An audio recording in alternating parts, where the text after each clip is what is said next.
Project Londonderry itself is a project that was sort of spawned by the members of the Planning Commission with a mission of re-energizing and revitalizing Londonderry, identifying strategies and activities that would improve and sustain economic and social vitality with a vision of building a stronger, more inclusive, connected community for all Londonderry residents. Oh, and there you have it. So that's sort of the the basis that we're working on are those mission and purpose and vision statements. And at the base of it, you see a list. We didn't start out during COVID time. It was pre-COVID, but that became a priority. Goes back to Irene and lost buildings and a change in the appearance of our Main Street. We're losing some businesses due to property ownership transitions and COVID conditions having an effect. That affects the tax base and services for residents. The key here, one of them is Main Street, Londonderry, bridge to bridge, Route 11 and 100 is also a designated village center. And we have status with the state as a designated village center, which entitles us or enables us to apply for special funding sources and also offers tax credits to people who want to invest in that area, not just in the North Village, but in the South Village, which is also a designated village center. Let's see, what does that say? Commercial properties deteriorating, make it difficult to sell and leads to sort of a downturn, which is a big concern. And can you back up a second, Sharon? Yeah. You mentioned tax credits for investment. So if I understand that correctly, private investors could invest in projects in the town and receive tax credits for that? Yes. That's interesting. It is interesting, and it's enabling. And there are some interested people now. This has taken off. There are some very energetic Planning Commission members who have started to put a lot of time into leading community groups and, engaging other volunteers and friends. I mean, it's probably about 50 people at this point working in 4 different areas. The areas are on the next page and have to do with Main Street, have to do with recreation and a couple of other groups. Let's see, economic vitality.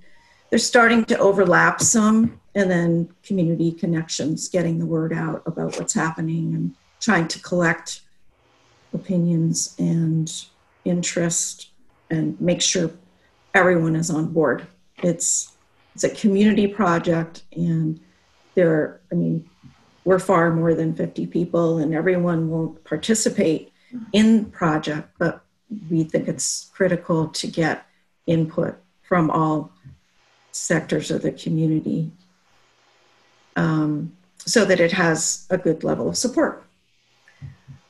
So while the focus, the tough truth is that Main Street has had a lot of big hits lately, and it's still evolving. And also it's in the floodplain, the special flood hazard area. The whole thing is red, and that poses complications with whoever owns the property now or in the future making anything more of it. Very difficult.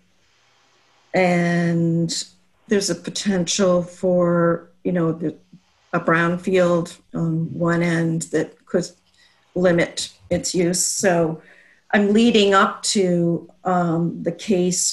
making a case for making an application in the next couple of weeks or less for a municipal planning grant. It's that time of year when we do have opportunities for posing a project, and it's the same program that's now funding the bylaw update, and it could help us with a Main Street master plan. We've talked with WRC about this, and they think a master plan is a very good project for this funding source, and that we could really use one.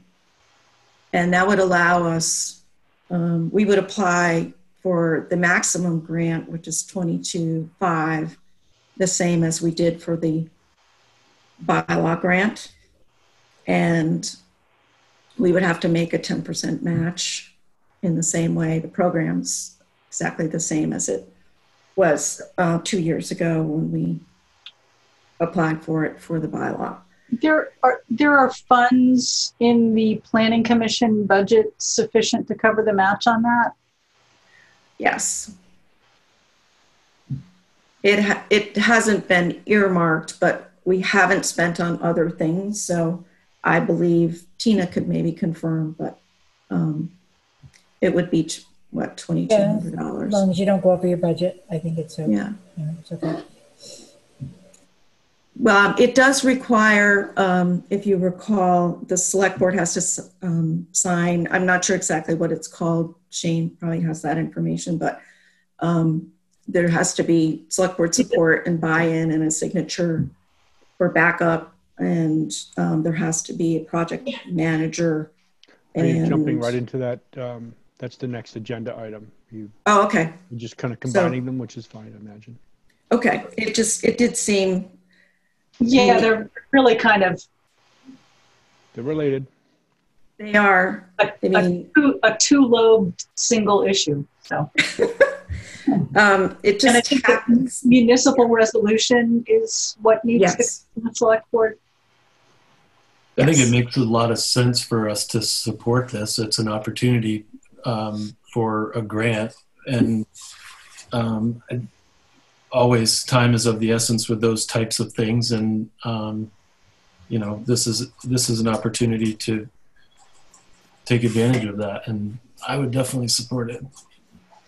Sharon, you mentioned the maximum is 22,500. I thought it was just 22,000. That could be correct. Didn't remember exactly. I'm sure about the 22,000. Yeah, so. I think that's what. It is very timely. I mean, it's nice to have our eyes on Main Street, but we really have to know the current conditions very well in order to know what the potential is there. And what might play into this nicely is that George and I are going to be participating tomorrow, and I think you might be as well, Sharon. I'll be there too. Great. I forgot to mention this. Yeah, meeting with VTrans to kick off a traffic safety study for that area, also over to Thompsonburg, but primarily the North Village area. And I was going to mention in the context of all of this that we are in the process of having a feasibility study done for small wastewater treatment, small community wastewater, because that's a huge issue for the village areas that, without water and septic, there's no potential for growth. And anytime any of those businesses is sold, it's, I believe, incumbent on the seller to upgrade the wastewater and sewage systems, and in a lot of cases that simply isn't possible. Mhm.